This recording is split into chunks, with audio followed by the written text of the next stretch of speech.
वक्रतुंड महाकाय सूर्यकोटि समप्रभ निर्विघ्नं कुरु मे देव सर्वकार्येषु सर्वदा। नमस्ते शारदे देवी सरस्वती मतिप्रदे वसत्वं मम जिह्वाग्रे सर्वविद्याप्रदा भव।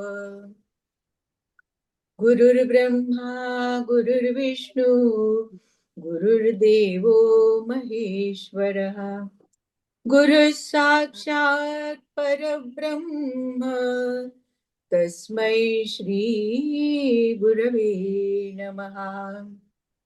शुका सारिखे पूर्ण वैराग्य जाचे वसिष्ठा परी ज्ञान योगेश्वराचे कवी वाल्मिकी सारिखा मान्य ऐसा नमस्कार माझा सद्गुरु रामदासा। जय जय रघुवीर समर्थ। प्रभू श्री रामचंद्र समर्थ रामदास स्वामी आणि पूजनीय अक्का स्वामी तसंच बेळगाव निवासी माझ्या सद्गुरू परमपूज्य कलावती आई यांना साष्टांग दंडवत करून आणि आपण सगळेजण आध्यात्मिक ध्यान साधना समूहातील उपस्थित असलेल्या सर्व साधकांच्या हृदयस्थ परमेश्वराला वंदन करून आपण अक्कांच्या चरित्राकडे वळूया। गेली 2-3 दिवस आपण अक्कांचं चरित्र पाहतो आहोत आणि खूपच उद्बोधक असं हे चरित्र आहे। कालपर्यंत आपण पाहिलं की अक्कांच्या विवाहासाठी आई आणि आजी खूप आग्रही आहेत आणि साधारण 8वी पर्यंत त्यांचं शिक्षण झालेलं होतं आणि 8वी मध्ये असतानाच त्यांच्या ह्या विवाहासाठी या दोघींची खूप खटपट चालू होती। एक होते पहिले वकील म्हणून होते आणि जवळजवळ वय बरंच त्यांचं मोठं होतं आणि अक्का जवळ 18 वर्षाच्या आणि तो जवळजवळ ते 40 वर्षाचे। आणि दुसरं होतं ते पाटणकर मामांनी एक आगळी वेगळी वधू परीक्षा घेतली होती आपल्या मुलासाठी। ते पाहत होते, अक्कांचा विचार करत होते, पण त्यांना वाटलं की हा हिरा आहे, आपल्यासारख्यांच्या कोंदणामध्ये आपण त्याला बसवू शकणार नाही, याचं वेगळंच काहीतरी स्थान आहे हे जाणलं त्यांनी, मानलं सुद्धा आणि अक्कांचं कौतुक केलं होतं। आणि दुसरा एक नाट्यमय प्रसंग घडला आणि त्याला पण अक्कांनी तसंच सडेतोड उत्तर तिथल्या तिथेच दिलं होतं, कारण जर दबावाला दबल्या असत्या तर प्रपंचामध्ये गुरफटावं लागलं असतं आणि ते त्यांना नको होतं। विवाहाच्या जोखडच अक्कांना नको होतं आणि त्यामुळे या 3 स्थळांचा प्रयत्न तर फसला। समर्थ म्हणतात, सुख सुख म्हणत आहे दुःख ठाकून आले, भजन सकळ गेले चित्त दुश्चित्त झाले, भ्रमित मन कळेना हित ते आकळेना, परम कठीण देही देह बुद्धी वळेना। सगळं हे सुख आहे असं वाटतं आणि लग्न झालं की एकदा हे सुखी होणार, पण ह्या सगळ्या प्रवाहाच्या विरोधात जाऊन त्या काळामध्ये विरोध करणं म्हणजे साधारण 1940 38-40चा हा काळ आहे आणि या काळामध्ये घरातल्या मोठ्या माणसांना विरोध करत आपला जो ध्येय आपलं आहे त्या ध्येयाशी ठाम राहायचं ही मोठी अवघड गोष्ट होती। तरी सुद्धा अक्कांनी या सगळ्या गोष्टीला निकराने तोंड दिले, निश्चयाने त्याला सामोरं गेल्यात। सावध साक्षेपी आणि दक्ष असं त्यांचं समर्थांचे जे आवडते गुण आहेत ते अक्कांच्याकडे प्रथम पासूनच भरलेले होते।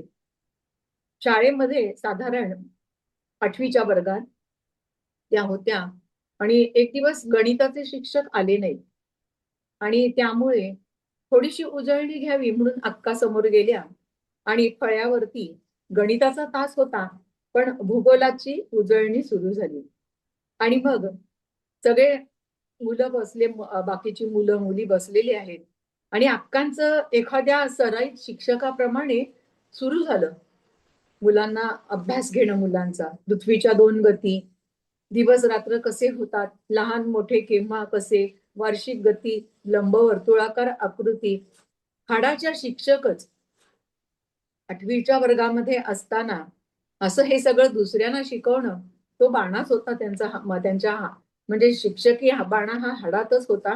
कारण अगोदर सुद्धा आपण पाहिलं की छोट्या मुलांना शिकवून त्यांनी कमवा आणि शिका ह्या तत्वावरती पैसे मिळवले आणि थोडासा आपल्या शिक्षणासाठी सुद्धा भार लावला. कारण एका मैत्रिणीच्या घरी अभ्यास करायला जायच्या त्यावेळेला तिच्या घरातल्या पालकांनी बघितलं आणि त्यांनी अक्कांना आग्रह केला की आमची ही धाकटी आहे, हिला तू बालवर्गाचा अभ्यास घेशील का? नंतर एकदम पहिलीमध्ये तिला घालता येईल, तू घरीच तिचा अभ्यास घे. आणि त्यांनी सांगितल्यानंतर अक्कांनी तिथल्या तिथेच परस्पर हो म्हटलं. आपण अभ्यासाला जाताना 1 तास जास्तीचा तिच्यासाठी द्यायचा, तिचा अभ्यास घ्यायचा. आणि नंतर मग 1 महिना झाल्यावर त्यांनी खरोखर बोलल्याप्रमाणे 2 पैसे, 2 रुपये हे दिले अक्कांना ती शिकवणीची फी म्हणून. आणि ते 2 रुपये तेव्हा 200 रुपये मिळाल्याचा आनंद अक्कांना झाला होता. आणि बाकी कधी कोणाकडून शेंगा आणलेल्या आवडत नव्हत्या त्याच्यासाठी रागवणारे आई वडील होते. पण आज आपल्या मुलींनी कष्ट करून पैसे आणलेले आहेत. तेव्हा मग आईच्या डोळ्यात पाणी तरळलं आणि आईने सांगितलं ठेव ते देवापुढे. आपल्याकडे पद्धत होती, प्रथा होती की पगार झाला, हातात पैसे आले की देवासमोर ठेवायचे आणि नंतर मग त्याच्या वाटा आणि वाटण्या सुरू व्हायच्या. आजचा काळ असा आहे की बँकेत येतात, मोबाईलच्या एका क्लिक वरती ते देवाकडे वगैरे जातच नाहीत. नंतर मग कुठेतरी दुकानात अनेक वाटा त्याला तिथूनच फुटत असतात. काळ बदलला आहे, परिस्थिती बदलली आहे. त्यामुळे आता ते देवघरापर्यंत जाणं आणि हे म्हणजे आपण तरी काय सांगणार पुढच्या पिढीला. असा सगळा हा काळ बदलतो आहे आणि आपल्याला त्याच्याबरोबर जावं लागतं. डिजिटल इंडिया आता झालेलं आहे. त्यामुळे आपल्याला काळाबरोबर त्या प्रवाहात स्वीकारावं लागणार ते. अक्का शाळेत उभ्या राहिल्या, सराईतपणे शिकवतायत आणि अचानक तिथे इन्स्पेक्शन करायला अधिकारी आले, तपासणीस आले शाळेमध्ये. शिक्षक तर नव्हते. त्यांनी विचारलं की वर्ग कोणता आहे, काय आहे, तास कोणता आहे. अक्कांनी सगळं सांगितलं की गणिताचं आहे, पण मी भूगोलाची उजळणी घेते सर, आलेले नाहीयेत, गुरुजी आले नाहीयेत म्हणून. आणि मग अक्का थांबल्या. नाही नाही तू शिकव, मी थांबतो. आणि मागे ते बघत बसले अक्का कसा अभ्यास घेतायत ते. आणि त्यांनाही खूप कौतुक वाटलं ह्या विद्यार्थिनीचं. आणि त्यांनी तिला त्यांना आशीर्वाद दिला आणि खिशातून 5 रुपये काढले आणि बक्षीस घे तुला असं म्हणून बक्षीस दिलं अक्कांना. आणि सांगितलं की मोठेपणी खूप शिकशील आणि चांगलं शिकवशील सुद्धा, म्हणून त्यांनी चांगला आशीर्वादही दिला अक्कांना. तो पण एक अक्कांना अपूर्वाईचा क्षण वाटला. घरी आल्यानंतर ही सगळी गोष्ट घरी सांगितली. घरामध्ये पण त्याचं कौतुक झालं, शाबासकी मिळाली. पण आई आणि अक्काला वेगळी चिंता सतावत होती. कारण किती झालं तरी एक भाऊ मोठा होता. थोडीशी तुलना असा थोडासा होत असतो विचार, की मी आता 1-2 गोष्टी आई म्हणाली त्यांना, की तुला सांगणार आहे, तू ऐकशील का? तू फार गुणी आहेस, तुझ्याकडे खूप चांगले गुण आहेत. तरुण वय आहे. पण थोडासा अहंकार वाढतोय तुझा. कारण प्रत्येक गोष्टीमध्ये यशस्वी होऊन प्रत्येक गोष्ट खूप छान पद्धतीने करता येत होती. पण त्याचा कुठेतरी बाकीच्या भावंडांना हे जमत नव्हतं आणि त्यामुळे आपल्यातला त्यांच्यातला थोडासा अहंकार, हट्टीपणा हे वाढायला लागलं होतं. आणि त्यामुळे मग असं करू नकोस तू. प्रत्येक वेळेला त्याला कमीपणा वाटेल, त्याला कमी लेखलं जाईल, असं सारखं तू बोलत राहिलीस. तुझंच कौतुक आहे, तुझ्याबद्दल कौतुक आहे आम्हाला, पण त्याला कुठेतरी कमी लेखलं जाता कामा नये. तो सुद्धा शिकेल, मोठा होईल, कमवेल आणि असं त्याच्या मनामध्ये कुठला न्यूनगंड निर्माण होऊ नये, असं आईने मुलीला समजावलं. आणि हिणवल्यासारखं होतं त्याला. त्यामुळे तू आता हे सांभाळलं पाहिजे ह्या वयामध्ये आणि तुला मोठं ध्येय जर गाठायचं आहे, तर थोडासा इंद्रिय संयम हा पण ठेवला पाहिजे. म्हणजे काय? तर मग थोडंसं आहारावरती पण नियंत्रण असायला पाहिजे. जेणे विठ्ठल मात्रा घ्यावी, तेणे पथ्ये सांभाळावी किंवा अ, रात्री परिमित निद्रा घ्यावी, भोजनातही मिती असावी, साधक जीवे. म्हणजे साधक आपल्याला वाट चालायची आहे. साधक दशेमध्ये आपल्याला पुढचा काळ कंठायचा आहे. तर आपलं साधारण जीवनाचं काहीतरी नियोजन असलं पाहिजे. आपण आहार कसा घेतोय, निद्रा किती घेतोय, आपला वेळ कुठे कसा जातोय, सार्थकी घालण्यासाठी आपण किती प्रयत्न करतोय, या सगळ्याचा विचार साधकांनी करायला पाहिजे. आईनी समजावला, फार मोठा उपदेश आईनी केला, की तू संध्याकाळी फराळ करायचा, म्हणजे पूर्ण जेवण सगळं संध्याकाळी रात्रीचं घ्यायचं नाही.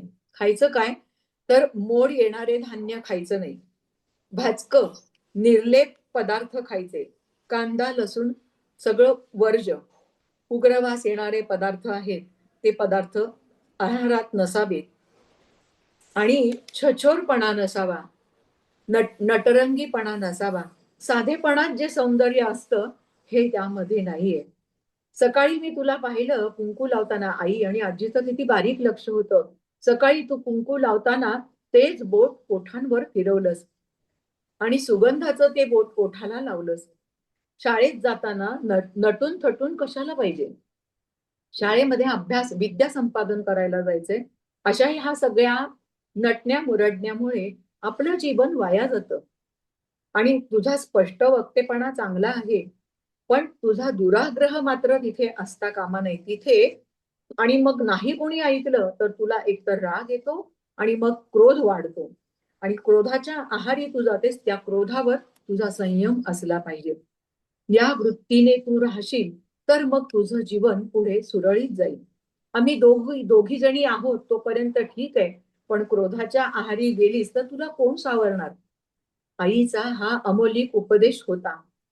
तो ऐकताना मग पुढे हे आईचं वाक्य पूर्ण होण्याच्या आधी तिथेच थांबवलं आईला. अक्कांचा निश्चय पक्का होता, फार करारी. मध्येच थांबवत आईला त्या म्हणाल्या, हे सगळं हळूहळू माझ्या गळी उतरवू पाहतेस तू? तर ऐन तारुण्यात बहकू नये, वाहवत जाऊ नये, कुठल्या मोहाला बळी पडू नये, असंच तुला वाटतंय ना? तर ठरलं, आज माझा निश्चय झालाय. आजपासून, आज मी जेवले ती जेवले, याच्या पुढे उद्यापासून संध्याकाळी तू जसं सांगितलेस त्याचप्रमाणे मी फराळ करेन. नाही खाणार मी कांदा लसूण, सगळं वर्ज करेल.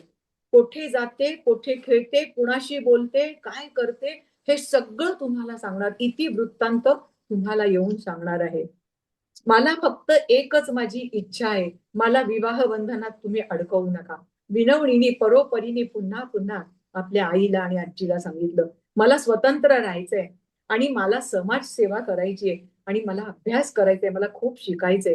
ही मोठी इच्छा होती त्यांची.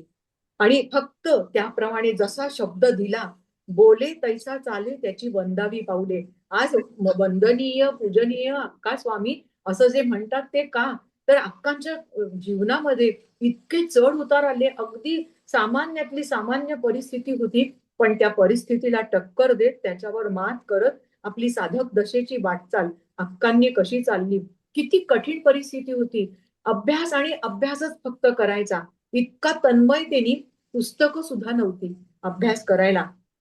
इंग्रजी, मराठी आणि गणित ही 3 पुस्तकं फक्त, तीही जुनी, अर्ध्या किमतीत घेत होतो पूर्वी आपण तसं, की अर्धे पैसे जुनी पुस्तकं असतील, अर्धे पैसे किंवा पाऊण किमतीमध्ये अशा पद्धतीने ती पुस्तकं आणलेली, आणि बाकीची पुस्तकं तर जवळ नाहीतच, आणि अभ्यास दुसऱ्या मैत्रिणीकडे जाऊन करायचा.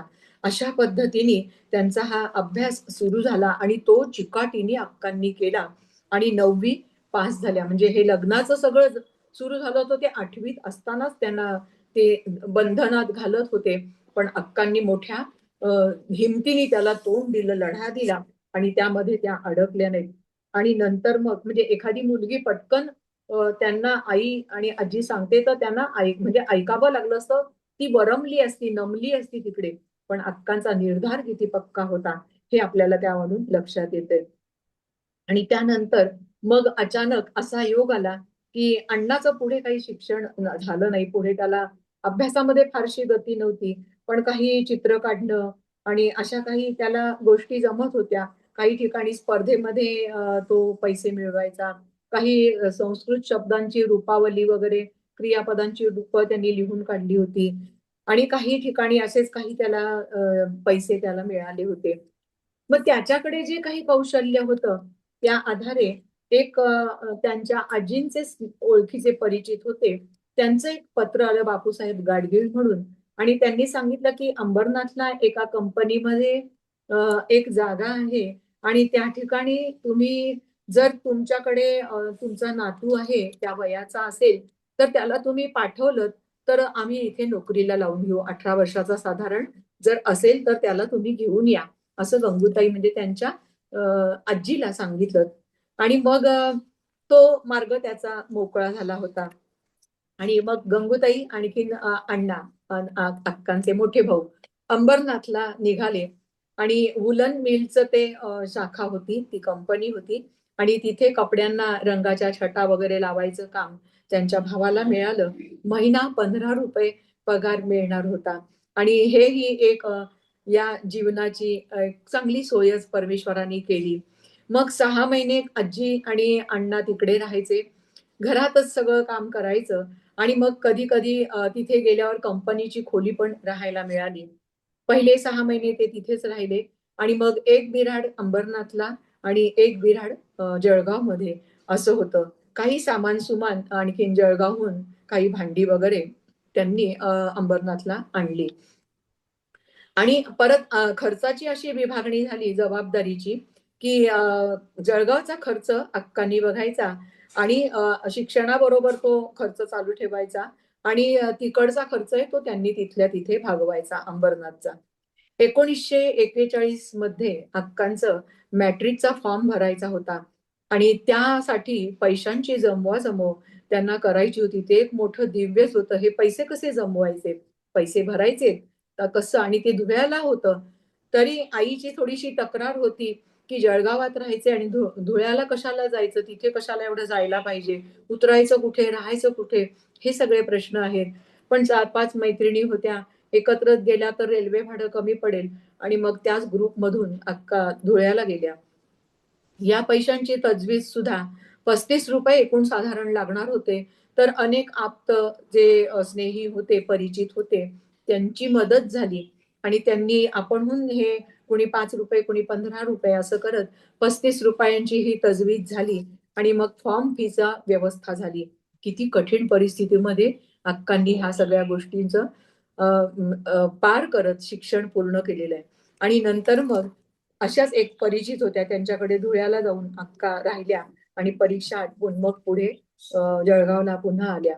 तिथे आल्यानंतर मग मॅट्रिकची परीक्षा झाल्यानंतर त्यांच्या ओळखीचे जे खानकाका होते, जे शाळेमध्ये होते अधिकारी, त्यांना भेटल्या आणि मुलींची जी शाळा आहे तिथे तात्पुरती एक नोकरीची जागा आहे असं कळलं होतं अक्कांना. त्यांना भेटले आणि तीही नोकरी त्यांना तात्पुरती काय होईना ती नोकरी मिळाली आणि अक्कांना 15 रुपये पगार मिळायला लागला. मॅट्रिकच्या परीक्षेचा निकाल सुद्धा चांगला लागला आणि सेकंड क्लास अक्कांना मिळाला. अंबरनाथहून गंगूताई म्हणजे आजी जेव्हा सामान घ्यायला आल्या, त्यावेळेला खूप आनंदाचा दिवस होता. म्हणजे वडील गेले, त्यावेळेला पुन्हा घर घेतलं होतं. घराचं थोडंसं कर्ज होतं.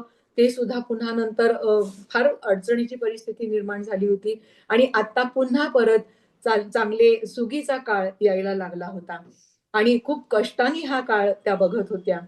आणि ज्या वेळेला खूप आनंद झाला, अंबरनाथला अण्णाला नोकरी मिळाली, जळगावमध्ये अक्कांना नोकरी शाळेमध्ये शिक्षिका म्हणून तात्पुरती जरी असली तरी मग 21 शेर गुळाची ढेप आणली त्यांनी आणि ती गणपतीच्या देवळात नेली. तिथे त्याचे थोडे थोडे मोठे असे खडे केले.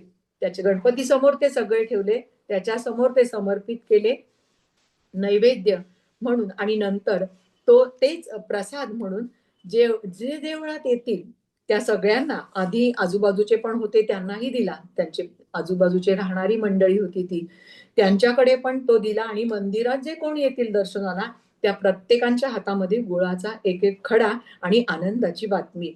हे ते केलं त्यांनी. खूप आनंद झाला त्यांना. आणि त्याच वेळेला त्या दिवशी आपण पाहिलं परवा की ज्या शिवराळ होत्या अर्वाच्य शब्द कायम वापरायच्या, की स्वतःच शिस्त नव्हती, तोंडात पान तंबाखू असं सतत चघळायच्या.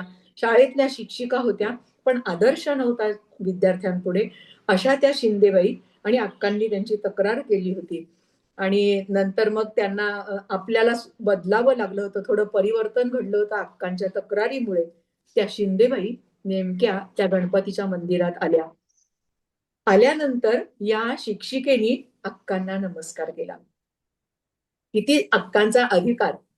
आणि गुळ हातावर ठेवला आणि अक्कांनी त्यांच्या हातावर ठेवला आणि अक्कांनी पण त्यांना नमस्कार केला आणि त्यांनी तोंडभर आशीर्वाद दिला की तुझ्या आठवणी, तुझ्या या सगळ्या तक्रारीमुळे, तुझ्यामुळे आज माझ्यामध्ये जे परिवर्तन दिसते ते तुझ्यामुळे, तुझ्यामुळे माझ्या वाणीवर आज मला ताबा घेता आलेला आहे. म्हणून त्यांनी तिला जवळ पण घेतलं. आणि नंतर मग म्हणजे हे अ, परिवर्तन आहे समाजाचं, हे तेव्हापासूनच सुरुवात केली होती. कुठेतरी आपलेही काही गुण आहेत आणि तेही थोडे बाजूला करायचे, हाही प्रयत्न, दोन्ही प्रयत्न सुरू होते. अक्का ज्या शाळेमध्ये होत्या, जळगावमध्ये शिक्षिका म्हणून लागल्या, त्या शाळेतल्या मुलींना स्वच्छता, नीटनेटकेपणा, टापटीप हे काहीच माहित नव्हतं. शाळेत शिकवायला जायचं, पण तरी सुद्धा अक्का तिथे एक कंगवा आणि तेलाची बाटली घेऊन जायच्या. कारण त्या मुलींचे केस विस्कटलेले, केसाचा गुंता, सगळे असे केस पसरलेले. त्या मुलींच्या जाऊन तेल लावून छान वेण्या घालायच्या, त्यांना स्वच्छ करायचं, टापटीप नीटनेटकं करायचं. 40 मुली होत्या आणि जर जन्मतारीख विचारली पालकांना, तर मग ते हसून हसून पोट दुखेल अशा प्रकारचं त्या अशिक्षित लोक होते. कुठल्या दिवशी कसा जन्म झाला अनेक भारूड मोठं सांगायच्या आणि ते हसता हसता पुरे वाटवायची. अशा प्रकारचे सगळे हे लोक होते. पण अक्कांनी काय केलं यांना शिकवण्यासाठी? नाकपूस, परकरबाण, त्याचा कधी कंटाळा केला नाही. त्यांची घाणघोण म्हणून केलं नाही. त्यांचा कधी दुस्वास केला नाही. आपण इथे शिकवण्यासाठी आलोय, ही नोकरी सुद्धा त्यांनी आनंदाने हे सुद्धा सगळं काम केलं. आपल्या समाजाला तळागाळापासून कसं आपल्याला उन्नत करायचंय हे प्रयत्न अक्कांनी केले आणि त्याच्यामध्ये कुठे माघार नाही घेतली. आणि नंतर मग त्यांच्या एक ओळख होती आणि त्यांनी सुद्धा सांगितलं की तुम्ही आमच्या अंबरनाथला एक शाळा आहे, त्या शाळेमध्ये मुला-मुलींच्या शाळेमध्ये तुम्ही शिकवाल का? तू काम करशील का? म्हणून अक्कांना प्रस्ताव आला अक्कांच्या समोर. आणि मग अक्कांनी हो म्हटलं आणि मग अक्का अंबरनाथला आल्या. मॅट्रिकची परीक्षा तर झालेली होती आणि मग तिथे त्या अधिकारी कोण होते संबंधित लोक त्यांना भेटल्या आणि त्यानंतर तिथे एक एज्युकेशन सोसायटी इंग्लिश स्कूल ही एक शाळा होती. एकाच वर्गामध्ये आणि 3-4 शिक्षक होते. अक्का एकट्या स्त्री शिक्षिका होत्या त्यामध्ये. तुम्ही कोणते विषय शिकवाल असं स्वातंत्र्य मुख्याध्यापकांनी दिलं. तर अक्कांनी सांगितलं जो विषय द्याल तो मी शिकवेन. पण विशेषतः मराठी, इतिहास, भूगोल आणि गणित दिला तरी मी शिकवेन. मग अक्कांच्याकडे अवघे ते 4च वर्ग होते आणि चौथीत तर 4 मुलं होती. खूप अभ्यास अक्का घ्यायला लागल्या. ₹20 पगार आणि ₹2.5 महागाई भत्ता अक्कांना मिळायला लागल्या आणि अक्का त्या ठिकाणी रुजू झाल्या.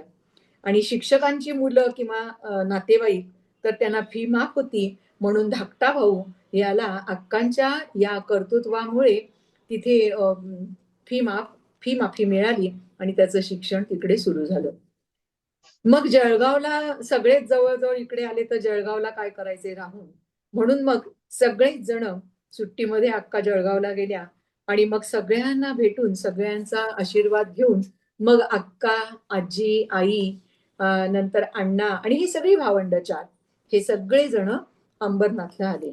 ठाणे जिल्ह्यातलं अंबरनाथ कल्याणच्या जवळ आहे ते. जळगाव सुटलं, पण तरी सुद्धा तिथल्या आठवणी, तिथे गेलेलं बालपण कधी अक्कांना कायम स्मरणात होतं.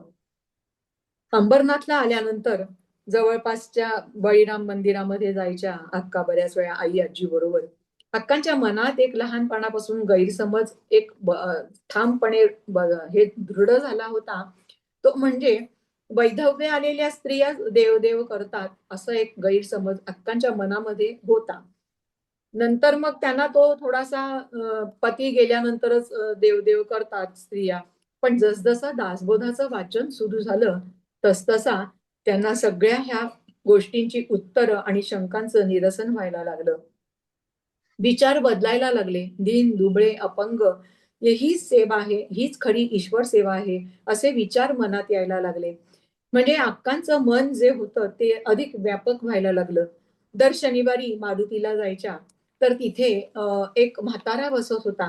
म्हणजे परोपकार करावा. मग विकसित व्हायला लागल्या, मन खूप मोठं व्हायला लागलं. पृथ्वीवर जितकी शरीरे तितकी भगवंताची घरे, असा थोडंसं त्यांना वाटायला लागलं मनामध्ये.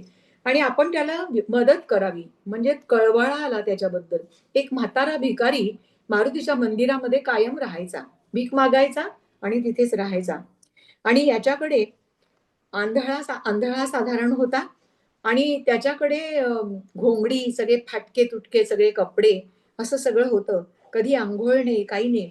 अक्कांना वाटायचं याला घेऊन जावं घरी आणि त्याला गरम पाण्याने तेल लावून मालिश करून अंघोळ घालावी, स्वच्छ त्याचे कपडे धुवावे, जेवू खाऊ घालावं, म्हणजे त्याचं सगळं छान होईल. तर मग आईला वगैरे विचारलं, असं असं करू, मला असं वाटतं त्याला आपण जेवायला वाढू, सगळं असं करू म्हणून विचारलं. तर आईनी जरा थोडस नाराजीनेच परवानगी दिली आणि मग अक्का घेऊन गेल्या त्या आंधळ्याला घरी. आणि तो कुठली जात, काय कुठला, काय माहिती नाही. आणि नंतर मग अक्कांनी त्याला सगळ्या माशा भुंगवायच्या, कुबट वास कपड्यांचा. पण तरी सुद्धा अक्कांनी त्या म्हाताऱ्याला घरी नेलं आणि मग गरम पाणी करून तेल वगैरे लावून त्याला न्हाऊ माखू घातलं. आणि नंतर मग त्याला हे केलं. सगळे कपडे त्याचे होते, गोधड्या, काय रक्टी, काय ते चादरी काय असतील, फाटके कपडे, सगळे अक्कांनी धुवायला घेतले. आणि नंतर मग त्याला त्याच्या त्या कपड्यांमध्ये उवा सुद्धा होत्या. पण अक्कांनी त्याच्याबद्दल कुठला तिरस्कार व्यक्त न करता ते सगळं स्वच्छ करून दिलं. आणि त्या म्हाताऱ्याचा जीव मात्र, त्याच्याजवळ एक वाकळ होती, त्या वाकळीत अडकलेला होता. आणि तो ती वाकळ सोडायलाच तयार नव्हता. काही झालं तरी ती वाकळ आहे, ती सारखं वाकळीकडे त्याचं लक्ष होतं. आणि तो पायाखाली घेऊनच बसला होता, तो सोडायलाच तयार नाही. आणि तो नंतर रडायला लागला. एक तर संस्कार नाही, जे वळण लागलेलं आहे ते बदलणं पटकन सहज शक्य नाही, त्याच्यासाठी ठाम निश्चय असावा लागतो. रात्री पण उठायचा आणि मला भजी दे म्हणून रडायचा. मधूनच सुग्रास जेवण देऊन सुद्धा त्याचं मनाला काही समाधान होत नव्हतं. आणि त्यामुळे मग ते भीक मागण्यात सगळं आयुष्य गेलेलं आहे. म्हणजे आपण म्हणतो 84 लक्ष योनी फिरून आलेलो आहोत आणि तिथे परमेश्वराचं नाम घेण्याचं स्मरणच नव्हतं इतर जन्मात. म्हणून मनुष्य जन्मात ते कठीण जाते आणि त्याच्यासाठी प्रयत्न करावे लागतात. आणि हा परोपकार आहे, ही वृत्ती आहे, ही चांगली आहे खूप. आपण दुसऱ्याबद्दल खूप चांगला विचार करावा. आता तुम्ही म्हणता सुरुवातीला जी प्रार्थना, ती सुद्धा किती छान आहे आणि किती आशय त्या प्रार्थनेमध्ये आहे, की प्रत्येकाचं भलं व्हावं. कुणाला आपल्याकडून जर काही दुखावलं गेलं असेल तर त्याच्याबद्दल आपण त्याची क्षमा मागावी. आणि ही जी प्रार्थना आहे ती परमेश्वरापर्यंत नक्कीच पोहोचते. प्रत्यक्ष आपण एखाद वेळेस कुणाला कळत नकळतपणे दुखावलं गेलं असेल तरी सुद्धा ही केलेली प्रार्थना त्या जीवापर्यंत ती पोहोचते. अशी तुमची छान प्रार्थना आहे. आणि असा परोपकार अक्कांना सुद्धा करावा असं वाटत होतं. आणि त्याच हेतूने त्यांनी कुठला निस्वार्थपणे त्या म्हाताऱ्याला आश्रय दिला होता. आणि मग तो बेचैन झाला. नंतर मग त्याला आजी आणि आई म्हणाल्या, किंवा तो म्हातारा सुद्धा म्हणायला लागला, मला नको, मला देवळातच पोहोचव. त्याला त्या ठिकाणी राहणंच असह्य झालं चांगल्या वातावरणामध्ये. आणि त्यामुळे त्याच्या त्या आग्रहाखातर आजी आई पण म्हणाली, त्याला तू सोड, त्याच्या मनात नाहीये आपल्याकडे राहायचं, तो मनापासून राहायला तयार नाहीये. मग अक्कांनी त्याला नेऊन सोडलं. एक दिवस गेला तिथे नेऊन, एक दिवस जेमतेम तो राहिला, दुसऱ्या दिवशी नेऊन सोडलं. त्यानंतर एक दिवस गेला आणि नंतर पुन्हा अक्का मंदिरात गेल्या, तर त्या ठिकाणी तिथे तो म्हातारा मेलेला दिसला.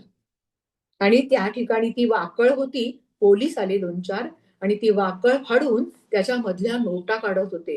नंतर त्याचं प्रेत का त्या गाडीवर घातलं, पंचनामा केला. म्हणजे काय माणसं कशा प्रकारची असतात आणि खूप संस्कार खूप दृढतर असतात. संस्कारांचे हे सगळे कुठं असतात हे काढणं खूप कठीण आहे. पण हरिनाम जर सातत्याने घेतलं तर याचा सगळ्याचा नाश होतो, हे आपल्याला माहितीये. आणि हे सगळं नाश झाल्यानंतर सुद्धा मग नंतर प्रभू रामचंद्रांचं गीत गात वाल्मिकींनी त्यांचं रामायण रचलेलं आहे. किती अपराध घडले होते, किती जीव मारले होते, किती हत्या केल्या होत्या, पण हरिनामाच्याच प्रतापाने वाल्या कोळ्याचे वाल्मिकी ऋषी झाले आणि त्यांनी रामकथेची रचना केली. मग आईने म्हणजे हे अक्कांना समजलं, परोपकार कुठे करावा. सावध, साक्षेपी, दक्ष याच्यातून एक धडा शिकल्या आणि नंतर मग हे कायमचा धडा लक्षात ठेवला. वर्गातल्या मित्र-मैत्रिणींना वगैरे बरोबर घ्यायचं, खेळायचं. बरोबर एक सुमित्रा नावाची मुलगी होती आणि तिच्या लहान बहिणीला टाकून ती गेली. तिची आई म्हणाली, की "तू कशी तुझ्या भावाला नेहमी सांभाळतेस, घेऊन जातेस सगळ्या ठिकाणी. बघ सुमित्रानी नेलं नाही. तू नेशील का हिला, प्रमिलाला?" असं म्हटलं. म्हणजे या प्रसंगामध्ये अक्कांची धीरोदात्त वृत्ती, प्रसंगावधान, आणखीन कशी प्रत्येक वेळेला त्यावेळेला प्रसंगाला तोंड देण्याची हिंमत. त्या मुलीला अक्का घेऊन गेल्या तिच्या आईने आग्रह केला म्हणून. आणि दोघी जणी रस्ता ओलांडत असताना चटकन त्याच वेळेला त्या छोटीनी हात सोडला अक्कांचा आणि नंतर मग ती पटकन धावली. तिथे एक टांगा आला आणि त्यावेळेला ती रक्तबंबाळ झाली. आणि आता रस्त्यावरती तर कोणीच नाही. येणारे जाणारे कोणी दिसत नाही. अशा वेळेला करणार काय? पण अक्का घाबरल्या नाहीत, डगमगल्या नाहीत, धीट होत्या. त्या धीरोदात्तपणा वृत्ती होती आणि त्यामुळे त्यांनी ताबडतोब तिचं रक्तबंबाळ होतंय, कपाळावरून रक्त वाहतंय. बरोबर भाऊ होता. त्याची टोपी घेतली आणि ती टोपी तिथे बांधली आणि बांधली कशानी? जवळ काही साहित्य नाही, काही नाहीये. आपल्या परकरमधली नाडी काढली आणि ती घेऊन ते बांधलं म्हणजे ते रक्तप्रवाह थांबेल. आणि नंतर मग आपला धाकटा भाऊ होता त्याची टोपी बांधून घेतली. मग ते समजलं आणि डॉक्टरांकडे वगैरे नेऊन पुढचे उपचार झाले. पण डॉक्टरांनी सुद्धा अक्कांना शाबासकी दिली आणि कौतुक केलं, की ह्या गोष्टी मोठ्या माणसांना सुद्धा सुचत नाहीत. बघितल्यानंतर गांगरून जातील, घाबरून जातील, काय करावं, काय नाही असं सुचणार नाही त्यांना. पण त्या मुलीचं कौतुक म्हणजे अक्कांचं कौतुक त्यांनी केलं आणि पुन्हा परत धाकट्या भावाला सदरा, चड्डी असे कपडे आणि अक्कांना पुन्हा परकर, पोलकं वगैरे आणखीन पाकिटात पैसे असं बक्षीस पुन्हा अक्कांनी मिळवलं. म्हणजे हुशार होत्या जात्याच आणि त्यामुळे जिकडे जातील तिकडे थोडंसं हे पैसे किंवा बक्षीस मिळवायच्याच. पण थोडासा बंडखोरी वृत्ती, रागीटपणा हा थोडा वाढला आणि एकाधिकारशाही मी जे सांगेन ते प्रत्येकाने ऐकलंच पाहिजे असा थोडासा हट्टी स्वभाव व्हायला लागला आणि कधी-कधी ही वृत्ती खूप उसळून वर यायची. मग त्यामुळे त्यांना घरामध्ये बरीच बक्षिसं मिळाली आणि सारखे मनामध्ये एक संघर्ष असायचा. त्यावेळेला नऊवारी साडीच नेसली जायची. अक्कांची सुद्धा नऊवारीच साडी होती. माझ्या सद्गुरू सुद्धा नऊवार साडीच नेसायच्या. मग सपच्छ असावं की विकच्छ असावं? पुरुष श्रेष्ठ की स्त्री श्रेष्ठ? मूल स्त्रीनेच सांभाळलं तर पुरुषांनी चूल का सांभाळू नये? म्हणजे समानत्व आहे, तर त्यांनी सुद्धा बरोबरीने राहिलं पाहिजे प्रपंचामध्ये. केशवपनाची सक्ती फक्त स्त्रियांना त्या काळामध्ये फार होता हा प्रकार. आणि विधुर झालेल्या पुरुषाला मात्र कुठलंच बंधन नाही. त्याला आपण ओळखू पण शकत नाही हा विधुर आहे म्हणून. असा संघर्ष अक्कांच्या मनात सतत होत होता. आणि हरिजनांबद्दल विटाळ मानायचा असं वडिलांचं हे होतं. पण आपल्या ह्या सगळ्या बौद्धिक खाद्याला पूर्णपणे परिपूर्ण समर्पक उत्तर देणारे त्यांचे वडील होते. पण आत्ता मात्र ते सोबत नव्हते. त्यामुळे मनातले हे प्रश्न तसेच राहायचे. विचार करायच्या खूप आणि नंतर मग वाचन खूप करायच्या. ज्ञानेश्वरी, एकनाथी भागवत, नामदेवांची गाथा, तुकारामांची गाथा, त्यानंतर दासबोध समर्थांचा. त्यामुळे त्यांच्या मनावरती हाही एक संस्कार होत होता. नाथांची शांती, ज्ञानेश्वर माऊलींची एक रसाळ भाषा ही त्यांच्या मनावरती प्रभाव टाकत होती. त्यानंतर समर्थांचं जे उच्च शिखर गाठण्याचं जे सगळे काही विशेष गुण होते, प्रयत्नवाद होता. समर्थांनी विवेक, वैराग्य, प्रपंच, परमार्थ या सगळ्याची उत्तम शिकवण दिली होती. त्याचाही प्रभाव त्यांच्या मनावर होत होता. आणि आपण काय करावं याचा मात्र ठाम असा निर्धार किंवा निश्चय नव्हता. पण संस्कारांचं हे सगळं त्यांच्या मनावरती खूप ठसल्या होत्या ह्या गोष्टी. आणि त्यानंतर मग अक्कांना 1943 मध्ये डोंगरामध्ये एक शाळा अंबरनाथला आणि त्यावेळेला त्यांना एक म्हणजे 2-3 वेळा अक्का जीवावरच्या संकटातून वाचल्यात. तिथे एकदा पोहायला अंबरनाथच्या शाळेमध्ये पोहायला जायचं असं पाण्यामधून असं एक थोडंसं त्यांचं ठरलं होतं. सगळेजण गेले होते. त्यावेळेला अक्कांनीही ते धाडस केलं, पोहायला गेल्या, पण तिथे पोहता न आल्यामुळे पाण्यामध्ये सापडल्या आणि त्या नावाड्यांनी नाव वगैरे काढली. तोपर्यंत अक्का जवळ-जवळ बुडल्या होत्या. पूर्णपणे म्हणजे साडीचा थोडासा पदर वर राहिला होता. नावाड्यांनी नाव घातली आणि त्या पदराने असं ओढलं आणि ते काष्ट्याची साडी होती आणि ती घट्ट नेसलेली होती. म्हणून त्या पदराने ओढून अक्कांना वर खेचता आलं आणि त्यामुळे अक्कांचा जीव वाचला. पण अक्का वाचतायत की नाही असं वाटलं होतं आणि आता त्यांना उलटं करा म्हणजे त्यातलं पोटातलं पाणी जाईल आणि ती जीव वाचेल असं गुरुजींनी हिंमत दिली त्यांना. आणि ती नावाड्यांची जी नाव होती त्याच्यामध्ये जे माश्यांच्या टोपल्या वगैरे होत्या त्या वासामुळे ते अक्कांना सगळं गदगदलं पोटात आणि त्यामुळे ते पाणी सगळं सहजच बाहेर पडलं आणि त्यामुळे मोकळं झालं आणि तिथे तो धोका वाचला. धोक्यातून अक्का वाचल्या, सावरल्या. पुढे ठरवलं, कानाला खडा लावला अक्कांनी, त्याच्या पुढे असं पोहण्याचं धाडस करायचं नाही. नंतर मग असंच अनेक अक्कांना खूप कला पण अवगत होत्या. खूप सुंदर आणि इतकं हळूवार कोमल अंतःकरण होतं. अक्का म्हणायच्या, फुलं जर हार करायचंय देवाला, तर त्या फुलांना सुद्धा टोचायचं नाही आपण सुईने. त्यांना गाठच मारायची अलगद. म्हणजे त्याला आपण टोचतो ना, त्याला दुखवायचं नाही. इतकं हळूवार करुण अंतःकरण अक्कांचं आणि सगळ्या कलांमध्ये देवीची मूर्ती, गणपतीच्या मूर्ती करायच्या, चित्र काढायच्या, असं ज्ञान अक्कांच्याकडे सहजच आलेलं होतं आणि तेही सगळं करायच्या. शाळेमध्ये एक मैत्रीण भेटली. कलाटणी कशी जीवनाला मिळते आणि किती परिवर्तन, किती स्थित्यंतर अक्कांच्या जीवनात घडलेत आणि त्याच्यामध्ये एखाद्या महापर्वताप्रमाणे अक्का ठामपणे उभ्या राहिल्या आणि आपल्या ध्येयासाठी त्यांनी पुढे वाटचाल चालू ठेवली होती. या शाळेमध्ये भेटलेली त्यांची मैत्रीण बिमलाबाई रहाळकर अशी ही त्यांची बालमैत्रीण होती ती. पूर्वाश्रमीच्या मालुताई गोखले म्हणून.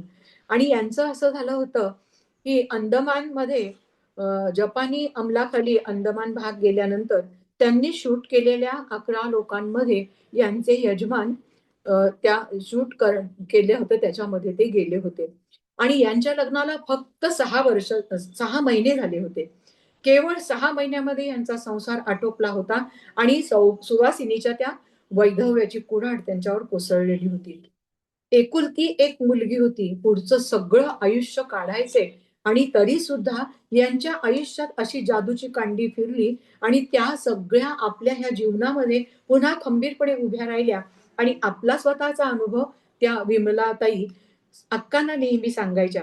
अक्कांच्या जवळ होत्या.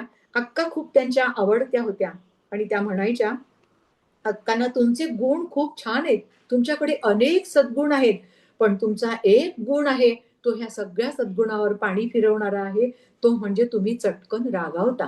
तर तुम्ही त्याच्यावरती नियंत्रण मिळवलं पाहिजे." आणि त्यामुळे पुढे त्या अतिरागामुळे अक्कांना फिट्स यायला लागल्या. मग तो सुद्धा त्रास होतो, तुम्हाला होतो, घरातल्या मंडळींना सुद्धा होतो. मग तुम्ही आमच्या गुरुदेवांना भेटा. माझ्या गुरुदेव आहेत, त्या आडनावाच्या पण वैद्य आहेत आणि खरोखर त्या भवरोग वैद्य आहेत आणि त्या तुम्हाला यातून नक्की मार्ग दाखवतील, असा त्यांना विश्वास दिला. पण अक्कांना मात्र थोडीशी स्वतंत्र वृत्ती होती, स्वयंभूच होत्या अक्का. मी सुरुवातीला पहिल्या दिवशी सांगितलं, कुठलाही संत परंपरेचा वारसा अक्कांच्या कुटुंबात नव्हता. अक्का एक स्वयंभू शक्ती म्हणूनच त्या महारणरागिणी किंवा महिषासुरमर्दिनी म्हणून त्या निर्माण झाल्या आणि घडल्या. त्यामुळे त्यांना ह्या गोष्टी पटल्या नाहीत सुरुवातीला.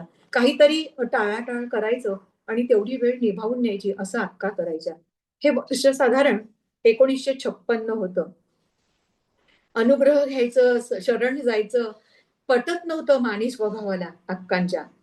आणि पुन्हा सुद्धा एक दिवस या मैत्रिणीने हट्ट सोडलाच नाही. अशीच मैत्रीण असली तर. "आशाताई, आज मी तुमचं काहीही ऐकणार नाही. मी इंदूरची 3 तिकीटं काढलेली आहेत आणि आपल्याला उद्याच निघायचं आहे." आणि त्यामुळे असा पवित्रा मैत्रिणीने घेतला आणि मग त्यांनी बेत पक्का केला आणि माझी गुरुभगिनी म्हणून तुम्ही माझ्याशी नातं जोडावं असं विमलताईंनी त्यांना सांगितलं.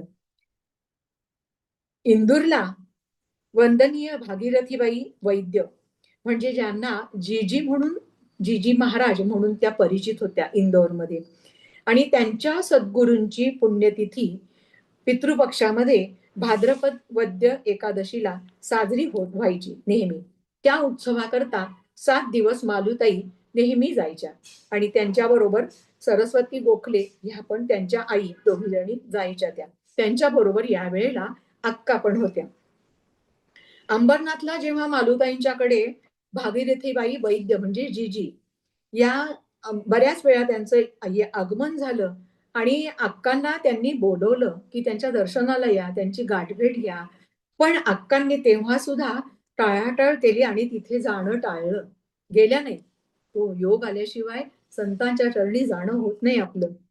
संत वाङ्मय वाचनात होतं, संतांचं महत्व पटलं होतं, समर्थांचं जीवन आदर्शवत मानत होत्या. पण ग्रंथ वाचून परमार्थ साधत नाही का, हाच पुन्हा प्रश्न. मनुष्य रूपात सद्गुरू कशाला हवाय, ह्या शंका अक्कांच्या मनात. अशा ह्या शंका घेऊनच इंदोरला जाणं झालं. 30 तुकोगण बलभीम मंदिर ह्या ठिकाणी अक्कांचं जाणं झालं. तिथे 7 दिवस काकडा शेजारती आणि अक्का लांब आपण उभं राहायचं, डोकं टेकायचे, शरण जायचे, हे पटतच नव्हतं. शेवटी थांबेन असं ठरवलं. एकदम शेवटच्या रांगेमध्ये बसल्या. मग लांबूनच नमस्कार करायचा असं त्यांचं धोरण त्यावेळेला. पुढे जायला काही धाडस होत नव्हतं. असं त्यांच्या मनात विचार की जप मंत्र माळा कीर्तन प्रवचन याने का क्रोध कमी होणार आहे. उलट नियमांचं बंधन आपल्या नशिबात येईल आणि ते तर मला नकोय. कुठलं बंधन नको, कुठला नियम मला नकोय, मी स्वतंत्र आहे. हा एक बाणा होता त्यांचा. 7 दिवस झाले. मागे मागे थांबून 7 दिवस, आता 6 दिवस निभावले. आता शेवटचा दिवस होता. त्या दिवशीचा रिवाज असा होता, पद्धत अशी होती, गुरुदेवांनी सगळ्यांनी जायचं रांगेत पुढे, नमस्कार करायचा, गुरुदेवांच्या हस्ते प्रसाद घ्यायचा आणि पुढे जायचं आशीर्वाद घेऊन. आता ही वेळ मात्र चुकवता येणार नाही हे अक्कांनी जाणलं आणि ते सुद्धा शेवटी थांबू आपण अगदी असं ठरवलं. आता एक एक लोक चाललेले आहेत पुढे. दडपण होतं मनावर. शरण जायचं, नमस्कार करायचा मान्य नव्हतं. नमस्कार करायला पुढे जायलाच हवं होतं का, असं पण थोडंसं मनात विचार आला. तो अक्कांच्या भाग्याचा दिवस होता. आणि नंतर मग अक्कांचा नंबर पुढे आला. समोर बसलेले आहेत भागीरथीबाई वैद्य आणि त्यावेळेला अक्का जवळ आल्या, समोर आल्या.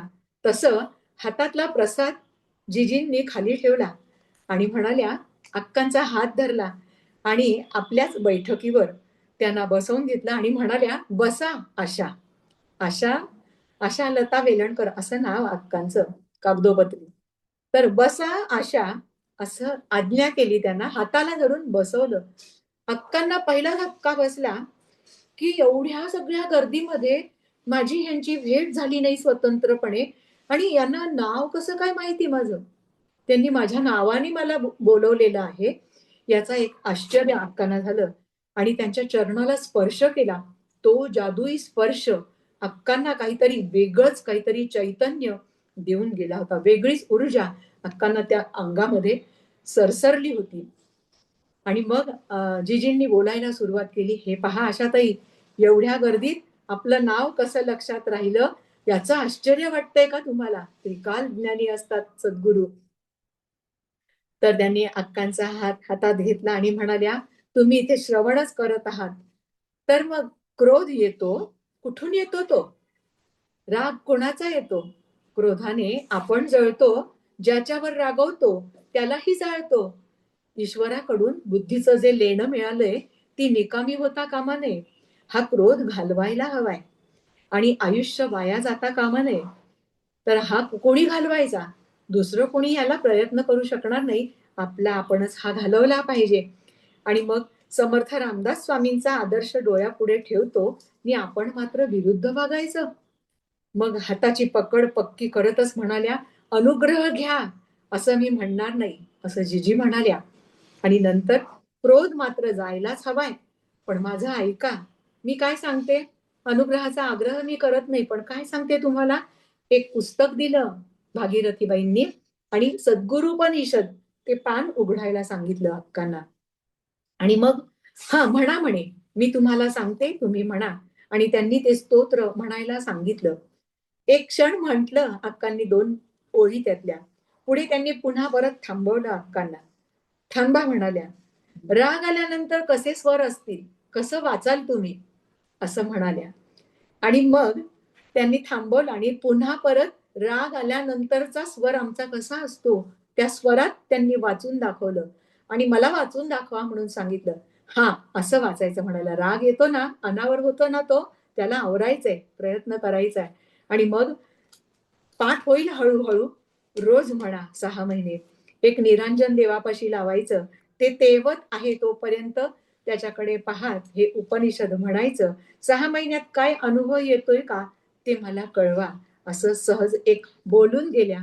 प्रसाद आणि पुस्तक हातात दिलं.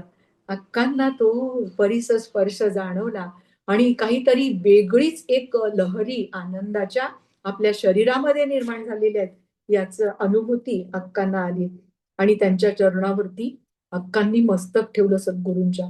सद्गुरूंची झालेली 1956 मध्ये ही पहिली भेट होती. आणि मग अक्का 2-3 लगेच अंबरनाथला परतल्यानंतर रोज त्यांनी सांगितल्याप्रमाणे ते सद्गुरूपनिषद म्हणायला लागल्या. क्रोध यायचा, अनावर व्हायचा हे जाणवत होतं आणि मग त्यावेळेला त्याच आवेशात, जोशात, रागाच्या आवेशामध्ये ते स्तोत्र म्हणू लागल्या आणि 2 महिन्यात अक्कांना आपल्या क्रोधावर आपण नियंत्रण करू शकतो याचा अनुभव यायला लागला. हळूहळू फिट ज्या येत होत्या ते सुद्धा कमी व्हायला लागलं आणि गुरुदेवांच्या बोलण्यातला शब्द अक्कांना प्रत्यक्ष अनुभवायला मिळाला. क्रोधाची वाट तर ती वेगळीच झाली होती आणि मग आता अक्कांना ओढ लागली होती. ते दर्शन पुन्हा घ्यावं, त्यांची पुन्हा भेट घ्यावी आणि तो आनंद पुन्हा मिळवावा. पुन्हा काही महिन्यांनी अक्कांनी पत्र पाठवलं. 1957 मध्ये परमपूज्य बलभीम महाराजांचे पुण्यतिथीस म्हणजे जे जिजींचे गुरु, अक्कांचे परात्पर गुरु. आपणहूनच अक्कांनी मालुताईंना कळवलं, मैत्रिणीला कळवलं की आणि अक्कांना त्यांनी मिठीच मारली. आपण इंदोरला परत जाऊ म्हणून. आणि मग जेव्हा पोहोचल्या इंदोरला तेव्हा त्या फाटकापाशी सद्गुरुदेव आल्या अक्कांच्या स्वागताला. अक्का पुढे काय कार्य करणार आहेत हे त्या सद्गुरूंनी जाणलं होतं. तिथूनच म्हणाल्या, काय म्हणतायत क्रोधाची राव आता? म्हणून त्यांनी चौकशी केली अक्कांची. नंतर मग स्नान वगैरे झालं आणि आता अनुग्रह घेतला आणि नातं जोडलं आपल्या सद्गुरूशी. जीवनाला उजाळा मिळाला. कार्याची दिशा कळली. शाळेतली नोकरी सांभाळायची आणि जितकं ध्यानाचं महत्व होतं ते जपाचं, ध्यानाचं महत्व अक्कांना पटलं आणि मग गायत्री मंत्र सुद्धा जपायला लागल्या. अक्कांची मुंज झाली होती. ब्रह्मचारी होत्या आणि त्यामुळे तो अधिकार होता त्यांना. मुंज सुद्धा झाली होती. गायत्री मंत्राचं पुरश्चरण अक्का करायच्या आणि अक्कांचा शिडशिडीत बांधा, मूळच्या गोऱ्या पान आणि त्यात नंतर ही जी तपश्चर्या सुरू झाली आणि बाकी कुठले पाश नाहीत. निस्वार्थ जीवन, निरपेक्ष, कुठल्याही प्रकारची आसक्ती नाही. अशा प्रकारचं हे सगळं ब्रह्मचर्याचे जे सगळे ब्रह्मचारींचे जे गुण असतात ते सगळे अक्कांच्याकडे होते आणि त्यामुळे त्यांच्या चेहऱ्यावरचं तेज अजूनच एक ते सात्विक तेज होतं.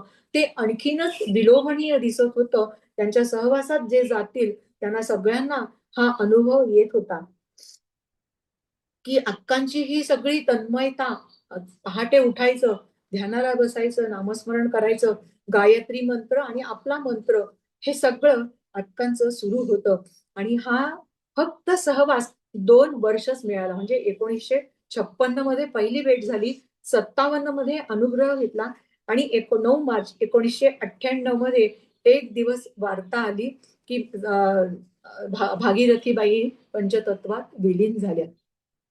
मरणारा संत आणि रडणारा शिष्य या जगात कधीच नसतो. ज्यांनी सद्गुरुचरण घट्ट धरलेले आहेत, अनुग्रहाने आपल्या सद्गुरूंशी नातं जोडलेलं आहे, त्यांनी कधीही आसवं गाळायची नाहीत आणि खंबीरपणे आपल्या साधनेची वाटचाल सुद्धा चालू ठेवायची. अक्कांना वाईट वाटलं. अवघा हा एक फक्त 2 वर्षांचा सहवास आणि आता पुढे आपण काय करावं? पण सद्गुरूंचा जो सहवास लाभला, जो कृपाशीर्वाद लाभला, तो फार आयुष्याला कलाटणी देणारा ठरला आणि अक्कांना एक वेगळीच काहीतरी ऊर्जा मिळाली. अंबरनाथला आल्यानंतर शारीरिक शिक्षणाचा पण कोर्स त्यांनी पूर्ण केला आणि त्यानंतर पुन्हा परत पगार वाढला आणि पुढे अण्णाचं लग्न, विवाह वगैरे तो सुरू होता विचार. पुन्हा परत अक्का आणि आजीच्या मनातला विचार उफाळून आला, की तुला सगळेजण आम्हाला विचारतायत, आणखीन अजून लग्न नको का करायला? एकटीच राहणार आहेस का? काय करणार आहेस पुढे? कसं आयुष्य काढशील? आम्हाला विचारतात.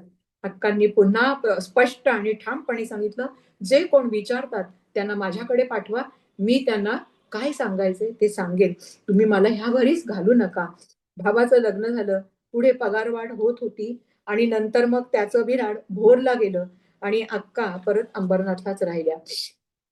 आणि पुढे मागच्या पडत्या काळात वडिलांचं निधन झाल्यानंतर घरामध्ये जे काही चांदीची उपकरणे, काही दागदागिने हे काही खरेदी केलं होतं, ते सगळं गेलं होतं. याची खंत अक्कांच्या मनात होती. पुन्हा परत त्यांनी आईला दागदागिने आणि ही सगळी देवाची उपकरणी पुन्हा अक्कांनी स्वतःच्या कर्तृत्वानी, कष्टाने पुन्हा ही खरेदी केली आणि घेतली. एकदा काहीतरी जाहिरात वाचली आणि त्या बांगड्या घेतल्या, पण त्याचा वरचं पॉलिश गेलं. मग आपण चांगलं परत बांगड्या आपल्याला कराव्या म्हणून अक्कांनी स्वतःला बांगड्या, पाटल्या असं सगळं करून त्यांनी आपली सगळी थोडीशी ती मनात कुठेतरी स्त्री सुलभ इच्छा होती आणि त्यांनी ते सगळं केलं.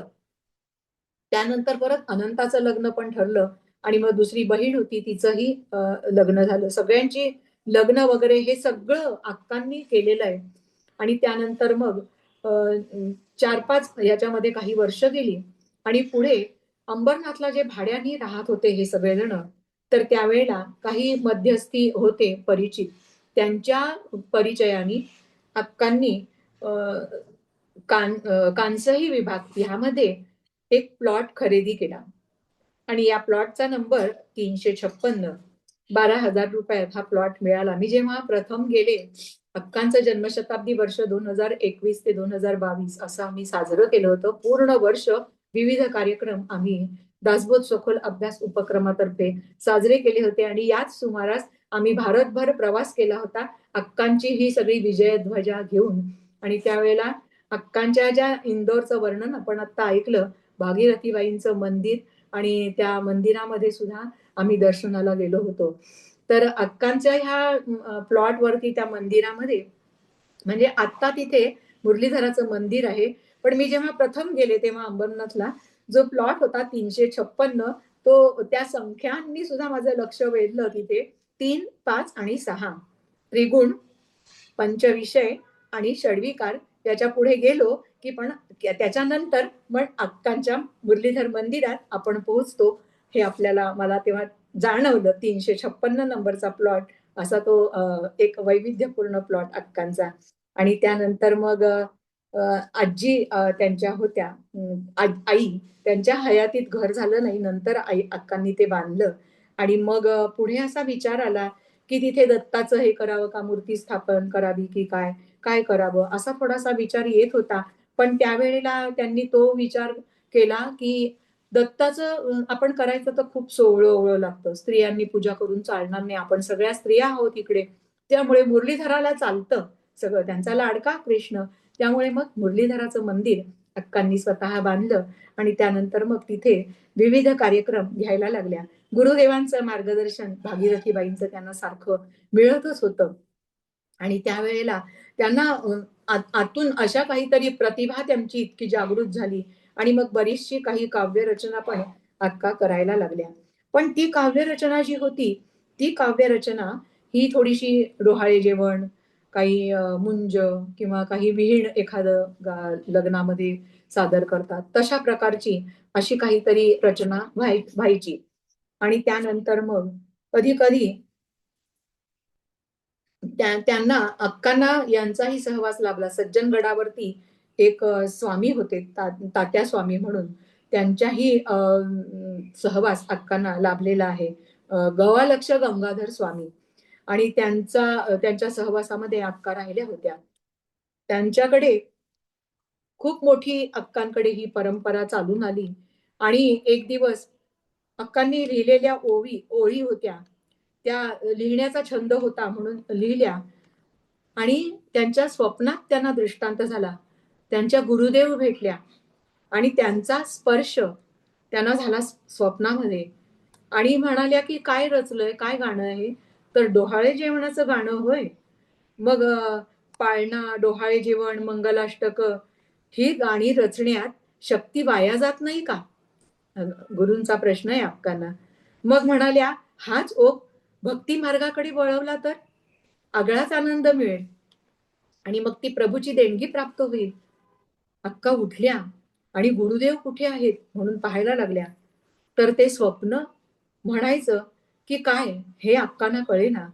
जागृतीत पण असं पाठमोरं दर्शन त्यांना झालेलं होतं आणि डोळे अक्कांचे पाणावले. आणि त्यानंतर मग अक्कांनी जी रचना केली ती सगळी आध्यात्मिक रचना, सगळी परमेश्वरालाच केंद्रस्थानी ठेवून अशा रचना अक्कांनी केल्या. अक्कांनी लिहिलेली अनेक पुस्तकं आहेत. भागवत कथा पुष्पमाला आहे, पडवीवरचा दासबोध, स्वयंपाकघरातील दासबोध, दासबोध माझे माहेर आणि 3 काव्यभाग अक्कांनी रचले. आनंद सरिता, आनंद सागर आणि आनंद संजीवनी. हे सगळे संपूर्ण यातली संपूर्ण भाषा आणि त्यातलं सगळं वर्णन हे परमेश्वराप्रित्यर्थच अक्कांनी केलेलं आहे. आणि त्यानंतर मग त्यांना दातार मामा म्हणून एक अंबरनाथमध्ये बदलापूरचे त्यांचीही गाठभेट झाली. आणखीन एक अद्भुत प्रसंग अक्कांच्या जीवनात घडला आणि तो प्रसंग म्हणजे तेवढा सांगून आज थांबावं असा मी विचार करते की त्यावेळेला एकदा भागवत होतं साताऱ्यामध्ये आणि त्या साताऱ्यामध्ये जेव्हा गेल्या त्यावेळेला ते दोघ जण अक्काच्या बरोबर जे होते ते म्हणाले की आपण पण हा हे करूया की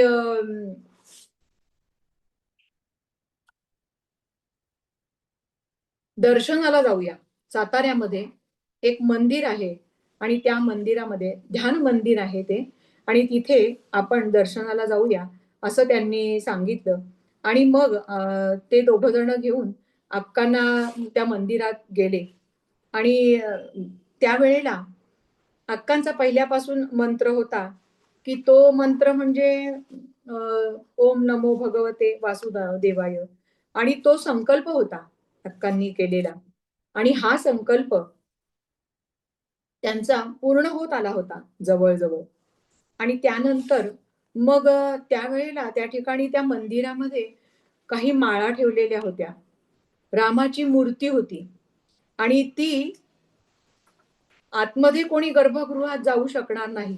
अशा प्रकारे त्या तिथे काच लावलेली होती. म्हणजे कोणी हळद-कुंकू वाहिलं, फुल वाहिलं, तरी ते मूर्तीपर्यंत जाणार नाही असं तिथे व्यवस्था होती. आणि ज्या माळा ठेवल्या होत्या जपमाळा, तिथे सूचना होती लिहिलेली, की वहीत पेन पण बांधून ठेवलेला आहे. जितका जप करून वहीत नाव, दिनांक आणि पत्ता लिहायचा, जप संख्या लिहायची, अशी सूचना तिथे लिहिलेली होती. आणि काही आसनं पण तिथे होती. अक्कांच्या मनामध्ये श्रीराम जय राम जय जय राम रामाचं मंदिर होतं ते ध्यान मंदिर ती जागा होती. त्या जपापेक्षा नेहमी जो जप करायचा तोच जप त्यांच्या मनात यायला लागला. ओम नमो भगवते वासुदेवाय. फार फार अद्भुत अनुभव आहे हा. तो जप सुरू केला अक्कांनी. 3-4 वेळा म्हटलं की माळ गळून पडायची. दोन्ही हातांनी नंतर प्रयत्न केला. उजव्या हाताने मणी पुढे सरकवायचा. डाव्या हातात धरायची पडू नये म्हणून. पुन्हा परत उजव्या हातातून माळ निसटली. असं का होतंय? अक्कांना काही कळायला मार्ग नव्हता. रामाच्या मूर्तीकडे एकटक पाहत राहिल्या. नजर खाली वळली. रामाच्या समोर रामदर्शन घेत असलेले हनुमंत एकदम पिछेमूड होऊन ती मूर्ती अक्कांच्याकडे वळली. रामाकडे पाठ आणि अक्कांच्याकडे ते पाहायला लागलेत हनुमंत.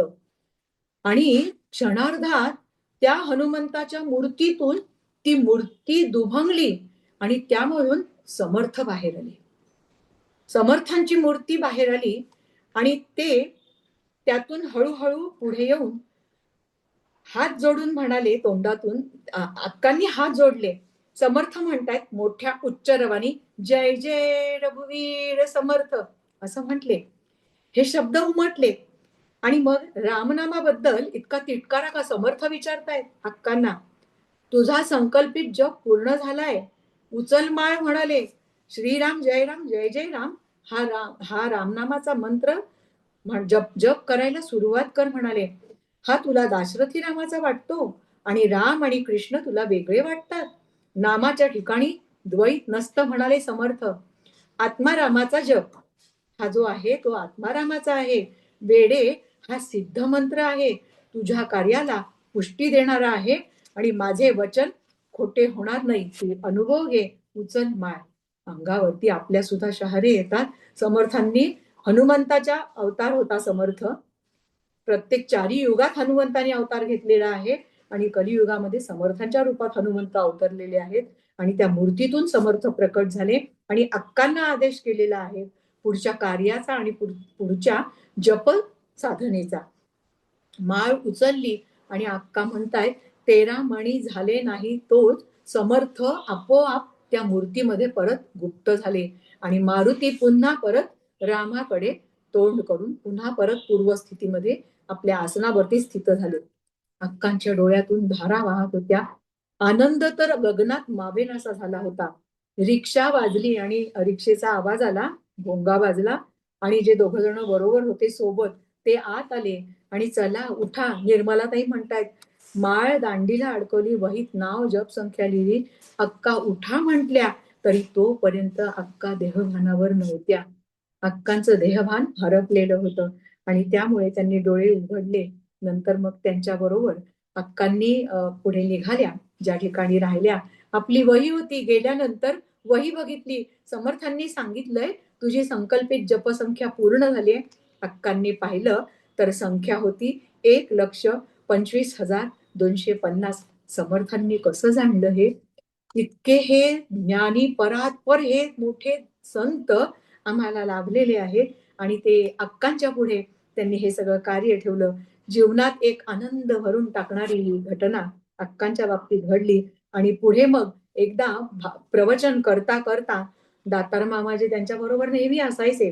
हातातली बांगडी काढली सोन्याची आणि मग त्यांनी म्हटलं की अशा वस्तू या पाहिजेत कशाला असं म्हणून त्यांनी ती भिरकावली दातार मामांच्या दिशेने आणि नंतर मग सगळं संपलं प्रवचन वगैरे आणि झाल्यानंतर मग काही काळाने विचारलं कुठे हरवली की काय का वाटसरूनी नेली. मग तोपर्यंत त्यांनी परत विचारलं कुठे गेली म्हणून. मग ते म्हणाले तू त्याग केलास ना त्याचा, मग आता कशाला त्याची चौकशी करतेस.